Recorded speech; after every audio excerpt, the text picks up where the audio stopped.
अस्सलाम वालेकुम वरहमतुल्लाहि वबरकातुहू। Welcome to Nadia Khan online academy. अगर आप मेरे चैनल पे नए हैं तो काइंडली मेरे चैनल को सब्सक्राइब करें। अगर आपको मेरी वीडियो अच्छी लगे तो लाइक करें, शेयर करें और सब्सक्राइब करें। And if you have any question you can ask in comment section. Thank you. So आज की वीडियो में मैं आपको बताऊंगी उन स्टूडेंट्स के लिए है जिनका प्रोजेक्ट है PSY 619 फाइनल प्रोजेक्ट साइकोलॉजी। ठीक है। तो इसकी जो है सभी स्टूडेंट्स जानते हैं कि आपका प्रपोजल फाइनल हो चुका है। तो नेक्स्ट जो आपकी असाइनमेंट है वो पीपीटी पे है, पीपीटी सबमिशन पे है। तो सबसे पहले आपने क्या करना है, अपनी असाइनमेंट फाइल डाउनलोड कर लेनी है। ठीक है। और असाइनमेंट फाइल को डाउनलोड करने के बाद हम इसकी इंस्ट्रक्शंस को देख लेते हैं।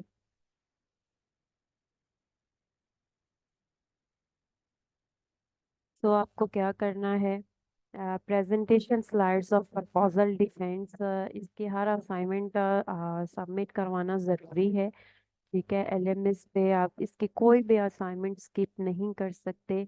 और ये मैं आपको एक और बात बता दूं कि इसका कोई भी एग्जाम क्विज वगैरह नहीं होगा, सिर्फ असाइनमेंट्स हैं। और इसमें आपका प्रोजेक्ट है प्रपोजल। जिन स्टूडेंट्स का पास हो चुका है तो उन्होंने जो है वो अपनी प्रेजेंटेशन स्लाइड्स प्रिपेयर करनी है अपने प्रपोजल डिफेंस के लिए।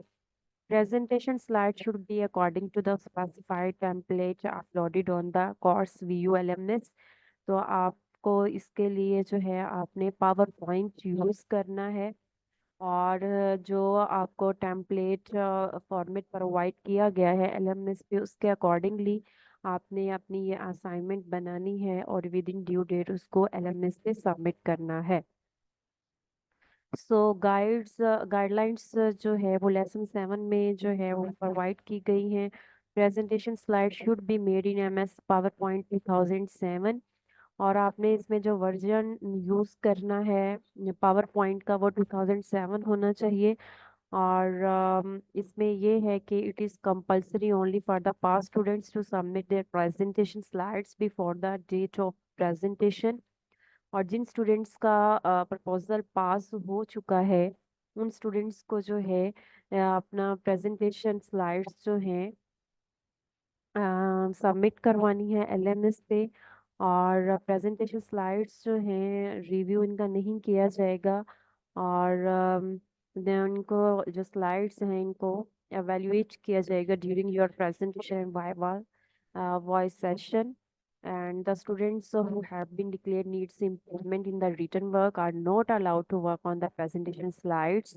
अगर आपका जो है वो ग्रेडेड असाइनमेंट में कमेंट है नीड इम्प्रूवमेंट्स, तो आपको जो है अपनी फाइल को इम्प्रूव करना है। और अगर आपने अपने प्रपोजल ओके करवा लिया है, अप्रूव करवा लिया है, देन जो है वो आप प्रेजेंटेशन स्लाइड पे वर्क कर सकते हैं। और प्लेजरिज्म नहीं होना चाहिए।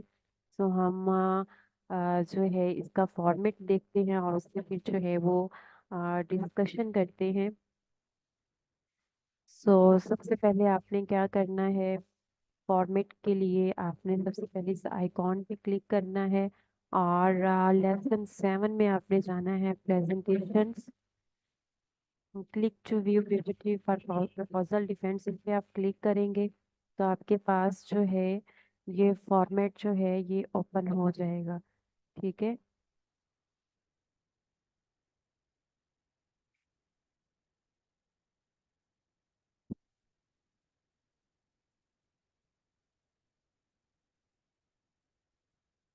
तो अब इसमें जो है मैं आपको कंप्लीटली बताऊंगी कि आपको जो है अपना जो फॉर्मेट है उसके अकॉर्डिंगली अपनी स्लाइड्स कैसे प्रिपेयर करनी है। सबसे पहले तो ज़रूरी नहीं है इसका जो बैकग्राउंड डिज़ाइन है ये आप चेंज कर सकते हैं। और उसको चेंज करने के लिए आप यहाँ डिज़ाइन में चले जाएं और यहाँ पे जो भी आपको आपके लिए जो है वो इजी रहे, जो आपको अच्छा लगे डिज़ाइन, वो आप यहाँ से सिलेक्ट कर सकते हैं। ज़रूरी नहीं है कि जो आपको स्लाइड का डिज़ाइन शो करवाया गया है आपने वही यूज़ करना है। आप कोई भी अपनी मर्ज़ी का स्लाइड डिज़ाइन जो है वो ले सकते हैं और उस पे वर्क कर सकते हैं। ठीक है, इस तरह से जो है वो आप यहाँ से डिज़ाइन चेंज कर सकते हैं। उसके बाद नेक्स्ट फर्स्ट स्लाइड में जो है आपने इनका लोगो, वीयू का लोगो मस्ट ऐड करना है। स्टूडेंट नेम अपना, यहाँ पे आप अपना नेम लिखेंगे, आईडी मेंशन करेंगे, जो भी आपका डिग्री प्रोग्राम है वो यहाँ पे आप मेंशन करेंगे। ठीक है, तो इसमें मैं आपको ये भी बताऊंगी कि आपको वाइवे के लिए कैसे प्रिपेयर करना है खुद को। ठीक है, इसलिए आपने ये वीडियो एंड तक देखनी है। ठीक है, उसके बाद नेक्स्ट जो है वो आपने जो भी आपका अप्रूव्ड प्रपोजल है उसका जो भी टाइटल था वो आप यहाँ राइट अप करेंगे। ठीक है, और याद रहे कि आपने जो फॉन्ट यूज करना है वो टाइम्स न्यू रोमन होना चाहिए। ठीक है, टाइम्स न्यू रोमन 40 या 30+ जो है वो आप साइज यहाँ पे यूज कर सकते हैं। नेक्स्ट जो आपकी स्लाइड होनी चाहिए वो आपकी सिग्निफिकेंस ऑफ द प्रोजेक्ट के हवाले से होनी चाहिए कि प्रोजेक्ट जो भी आपका टाइटल है, जिस भी टाइटल पे आपकी रिसर्च है, जिस भी टॉपिक पे आपकी रिसर्च है, आपने बताना है कि आपका जो प्रोजेक्ट की सिग्निफिकेंस है वो क्या है। सिग्निफिकेंस से मुराद ये है कि आपका प्रोजेक्ट के आउटकम्स क्या होंगे, किस डिपार्टमेंट के लिए बेनिफिशियल रहेगा। ठीक है, जो भी आप रिसर्च कंडक्ट कर रहे हैं, ठीक है, वो आप यहाँ पे 3 या 4 लाइंस में आप लिख सकते हैं। नेक्स्ट जो है वो आपने ऑब्जेक्टिव्स राइट अप करने हैं। ठीक है, फर्स्ट आपका ऑब्जेक्टिव जो है रिलेशनशिप के हवाले से होगा। सेकंड जो आपका ऑब्जेक्टिव है वो जेंडर डिफरेंसेस फाइंड आउट करने के हवाले से है। ठीक है, तो यहाँ पे आप अपने दोनों ऑब्जेक्टिव्स राइट अप करेंगे। नेक्स्ट आपके हाइपोथेसिस हैं, जो भी आपके प्रपोजल में हाइपोथेसिस अप्रूव हुए हैं वो आपने बुलेट फॉर्म में यहाँ पे हाइपोथेसिस लिख लेने हैं। ठीक है, और नेक्स्ट आपका जो पार्ट आ जाता है वो मेथडोलॉजी का पार्ट आ जाता है। मेथडोलॉजी बहुत ही अहम पार्ट है आपका रिसर्च में। सबसे पहले आपने बताना है नेचर ऑफ रिसर्च के आपके कौन सी टाइप की रिसर्च है। ठीक है, उसके बाद आपने रिसर्च डिज़ाइन यहाँ पे लिखना है, सैम्पलिंग स्ट्रैटेजी लिखना है, सैंपल लिखना है। और नेक्स्ट आप यहाँ पे असेसमेंट मेयर्स, असेसमेंट मेयर्स जो भी आपके वेरिएबल्स हैं उनको मेयर करने के लिए आपने जो स्केल यूज़ किए हैं वो कंप्लीट आपने डिटेल मेंशन करनी है। अपने वेरिएबल्स आप लिखेंगे, स्केल नेम, ऑथर, ईयर, कितने उसमें नंबर ऑफ एटम्स हैं वो लिखेंगे, कौन सा लिकर्ट स्केल यूज़ किया गया और उसका रिलायबिलिटी।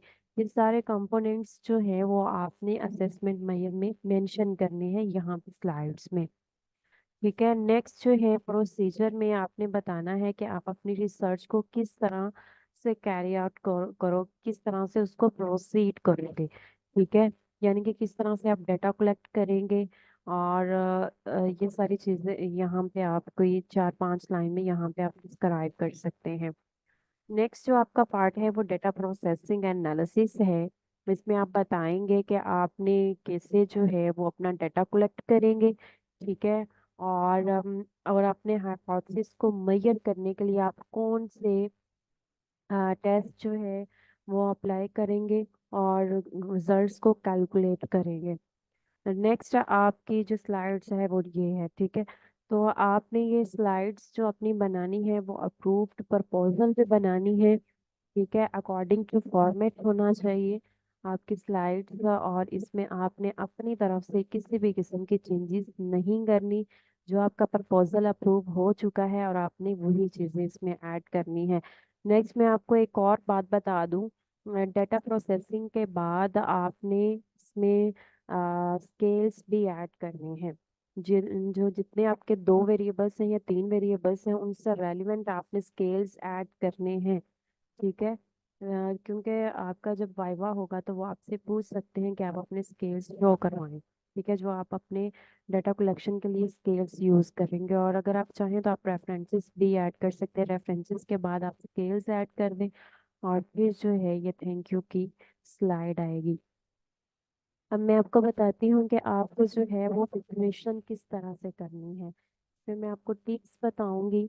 ठीक है। और बताऊंगी कि आप कैसे जो है अपने वाइवे को अच्छे तरीके से उसको प्रेजेंट कर सकते हैं। सबसे पहले तो जो आपका वाइवा होगा वो स्काइप पे होगा। ठीक है, वीडियो कॉल पे होगा। और उसमें जो है डिपार्टमेंट ऑफ साइकोलॉजी के जितने भी प्रोफेसर्स हैं, टीचर्स हैं, वो सभी जो हैं वो आपके वहाँ पे पैनल में मौजूद होंगे। वो आपसे क्वेश्चनिंग कर सकते हैं। इसलिए बी केयरफुल, और आपने अपने वायदे की तैयारी जो है वो अच्छे तरीके से करनी है, ताकि आप उसको जो है वो अच्छे तरीके से उसको प्रेजेंट कर सकें और अपने वायवे को पास कर सकें। ठीक है। नेक्स्ट जो है आपके पास जो है आपका अपना स्काइप आईडी होना चाहिए, और लैपटॉप होना चाहिए, कैमरा होना चाहिए। ठीक है। और अगर आप मोबाइल यूज़ कर रहे हैं तो मोबाइल में आपको पता होना चाहिए कि हमने जो है वो स्क्रीन शेयर कैसे करनी है। स्क्रीन शेयरिंग के लिए जब आप की कॉल जो है वो ऑन होगी तो वहाँ पे आपको ऑप्शन शो हो जाएगा शेयर स्क्रीन। ठीक है। शेयर स्क्रीन पे आप क्लिक करेंगे तो जो भी आपने फाइल शो करवानी है उस पे आपने क्लिक कर देना है, तो वो स्क्रीन जो है वो शेयर हो जाएगी। ठीक है।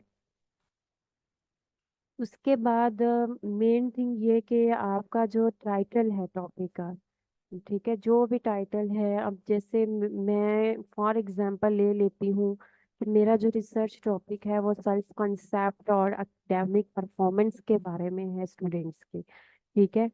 तो इसमें आपके एक तो आपको पता होना चाहिए कि आपका जो टॉपिक है वो किस बारे में है, इसमें डिपेंडेंट वेरिएबल कौन सा है, इंडिपेंडेंट वेरिएबल्स कौन सा है। ठीक है, ये चीज़ आपको अच्छे से पता होनी चाहिए। और इसमें और जो आपके वेरिएबल्स हैं उनकी डेफिनेशंस क्या हैं। ठीक है, वो आपको पता होना चाहिए। और आपकी जो पॉपुलेशन है, आपकी जो स्टडी है वो किस पे है। ठीक है। ये सारी चीज़ जो है, ये सारी चीज़ें जो है अपने टॉपिक के बारे में आपको यानी कि ब्रीफली इसको एक्सप्लेन कैसे करना है अपने टॉपिक को, ये आपने अपने माइंड में रखना है। आपने जस्ट अपना टॉपिक शो करवाना है। ठीक है, उसमें ये नहीं बताना कि ये डिपेंडेंट है, इंडिपेंडेंट है। फर्स्ट ऑफ ऑल आपने बता देना है कि ये मेरा टॉपिक है। ठीक है, इसमें जो है वो मैं रिसर्च कंडक्ट करने जा रही हूँ या जा रहा हूँ। ठीक है। नेक्स्ट जो है वो आपने जो भी यहाँ पे पॉइंट्स लिखे होंगे significance of the project bullet form में अगर आपने लिखे हुए हैं तो बुलेट फॉर्म में या अगर आपने उसको पैराग्राफ में लिखा हुआ है तो आपने क्या करना है, आपने देख लेना है कि मैंने जो है वो ड्यूरिंग प्रेजेंटेशन पहले तो आपने उन पॉइंट्स को अंडरस्टैंड करना है। अंडरस्टैंड करने के बाद आपने अपने माइंड में बैठा लेना है कि मैंने जो है वो अपने स्लाइड्स में सिग्निफिकेंस ये बतानी है। ठीक है, आपने स्लाइड शो करवा के उसको एज इट इज़ आपने रीड नहीं करना। जब आपने अपनी स्लाइड्स को अच्छे से रीड किया होगा, उसको पढ़ा होगा, उसको प्रिपेयर किया होगा, तो आप अच्छे से उसको प्रेजेंट कर सकते हैं और क्वेश्चनिंग के आंसर भी दे सकते हैं। वहाँ पे जितने भी पैनल के प्रोफेसर्स होंगे, ठीक है, वो आपसे डिफरेंट क्वेश्चनिंग कर सकते हैं। क्वेश्चनिंग आपकी स्लाइड्स में से ही होगी। आपने जिस स्लाइड्स बनाई होंगी सिर्फ उसी में से जो है वो आपसे क्वेश्चनिंग की जाएगी। नेक्स्ट हम आते हैं ऑब्जेक्टिव्स की तरफ। अब आपके दो ऑब्जेक्टिव्स होंगे अमूमन। एक आपका रिलेशनशिप फाइंड आउट करने के हवाले से और दूसरा जो है वो आप जेंडर डिफरेंसेस पे होता है। ठीक है। तो उसमें आप ऑब्जेक्टिव्स को आप एज इट इज बता सकते हैं कि मेरा जो है ऑब्जेक्टिव्स ये हैं और रिसर्च क्वेश्चंस ये हैं। ठीक है। तो सॉरी, ऑब्जेक्टिव्स मेरे ये हैं। नेक्स्ट जो है ऑब्जेक्टिव्स की बेस पे जो है वो आपके हाइपोथेसिस होते हैं। अब हाइपोथेसिस क्या है? हाइपोथेसिस जो है एक पेश गोई है। ठीक है, जिसको हम फर्ज कर लेते हैं, एक मफरूजा बना लेते हैं कि ये इस तरह से होगा। ठीक है। और फिर बाद में हम उस बेस पे, उन हाइपोथेसिस की बेस पे उन रिजल्ट्स को मैयर करते हैं, अपने रिजल्ट्स को फाइंड आउट करने की कोशिश करते हैं। ठीक है। तो आपका जो फर्स्ट हाइपोथेसिस है, अब उसमें आपको पता होना चाहिए कि मेरा जो फर्स्ट हाइपोथेसिस है अगर वो रिलेशनशिप के हवाले से है तो मैंने जो है उस पे कौन सा टेस्ट अप्लाई करना है। ठीक है।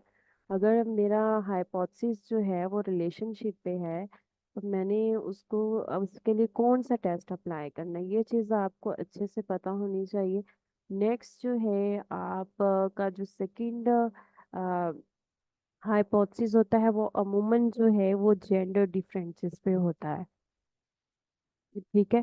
तो जेंडर डिफरेंसेस, अब इन दोनों के लिए जो है वो आप कौन से टेस्ट अप्लाई करेंगे। इसमें रिलेशनशिप के लिए Pearson product moment correlational test हम अप्लाई करते हैं। और दूसरा जो आपका जेंडर डिफरेंसेस पे होगा हाइपोथेसिस, जेंडर डिफरेंसेस को मेजर करने के लिए हम T test, independent T test apply करते हैं। ठीक है। तो इसमें आपको ये पता होने चाहिए कि अगर आपके दो हाइपोथेसिस हैं या तीन हैं, तो आपने उनको मेजर कैसे करना है। नेक्स्ट जो है बहुत अहम पार्ट है मेथोडोलॉजी का। मेथोडोलॉजी में सबसे पहले आपने बताना है कि आपके नेचर ऑफ रिसर्च जो है वो क्वांटिटेटिव रिसर्च है। तो क्वांटिटेटिव रिसर्च क्या होती है। ठीक है। क्वांटिटेटिव रिसर्च क्या होती है, अगर इसकी दो टाइप्स हैं तो क्वालिटेटिव रिसर्च क्या होती है। क्वांटिटेटिव और क्वालिटेटिव रिसर्च में आपको डिफरेंस पता होना चाहिए। नेक्स्ट रिसर्च डिज़ाइन है। रिसर्च डिज़ाइन अगर तो आपकी रिसर्च रिलेशनशिप फाइंड आउट करने के हवाले से, तो आपके जो रिसर्च डिज़ाइन होगा वो कोरिलेशनल होगा। तो ये आपको पता होना चाहिए कि कोरिलेशनल रिसर्च डिज़ाइन क्या होता है। सैम्पलिंग स्ट्रैटेजीज क्या होती हैं। ठीक है। आपने पढ़ा होगा सैम्पलिंग स्ट्रैटेजीज जो हैं और प्रोबेबिलिटी भी होती है, नॉन प्रोबेबिलिटी भी होती है। प्रोबेबिलिटी में आपको अपनी पॉपुलेशन के बारे में पता होता है, नॉन प्रोबेबिलिटी में आपको अपनी पॉपुलेशन का नहीं पता होता। और प्रोबेबिलिटी में आप सैम्पलिंग टेक्निक आ जाती है रैंडम, और नॉन प्रोबेबिलिटी में पर्पसिव आ जाती है। ठीक है कि नॉन प्रोबेबिलिटी जो है वो टाइप है पर्पसिव सैम्पलिंग टेक्निक की। पर्पसिव सैम्पलिंग टेक्निक क्या है ये आपको अच्छे से पता होना चाहिए। नेक्स्ट सैंपल साइज आप मेंशन करेंगे, और उसमें इंक्लूशन और एक्सक्लूशन क्राइटेरिया, सैंपल का जो क्राइटेरिया आप इंक्लूड करते हैं अपनी रिसर्च में उसको इंक्लूशन क्राइटेरिया बोला जाता है, और जो एरिया आप एक्सक्लूड करते हैं उसको एक्सक्लूशन क्राइटेरिया ऑफ सैंपल बोला जाता है। ठीक है। नेक्स्ट जो है वो असेसमेंट मेजर्स हैं। अपने वेरिएबल्स को मेजर करने के लिए जो आप स्केल्स यूज करते हैं तो आप असेसमेंट मेजर बोलते हैं। और आपके अगर दो वेरिएबल्स हैं तो दो स्केल जो आपने कंप्लीट ट्राई तक करनी है आपको पता भी नहीं चाहिए। नेक्स्ट प्रोसीजर में ये है कि आप अपने डाटा कलेक्शन कहाँ से करेंगे करेंगे कहाँ से डाटा लेंगे। ठीक है। किस प्रोसीजर को आप फॉलो करेंगे वो आपको राइट करना है।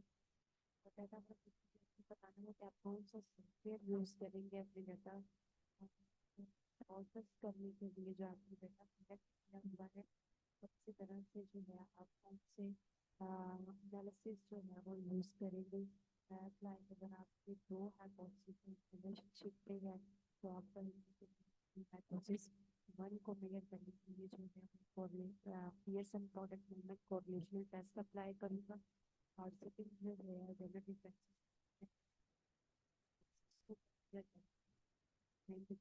टेस्ट यूज करूंगा। और इसके साथ जो है वो आपने स्क्रीन स्नैप करनी, उनकी रिकॉर्डिंग वगैरह जो है वो आपको अच्छे से करना होनी चाहिए। रिपीटिशन स्टोरी और डाटा जो है वो आप किस तरह से पिक करेंगे, ये सारी चीज़ें पर्सन हो सकती है। आपका टॉपिक क्या है, उस टॉपिक पॉपुलेशन क्या है, ठीक है, आपका जो टॉपिक है वो किस तरह से, ये क्या आउटकम्स हो सकते हैं, आपके क्या ऑब्जेक्टिव्स हैं। अगर आपके कौन सा टेस्ट अप्लाई करेंगे, क्वांटिटेटिव और क्वालिटेटिव रिसर्च में क्या फ़र्क है, क्वांटिटेटिव रिसर्च होती क्या है। ठीक है। कितनी सैम्पलिंग से पैकेजिंग से भी अगर आप इसका सैम्पलिंग से पैकेजिंग या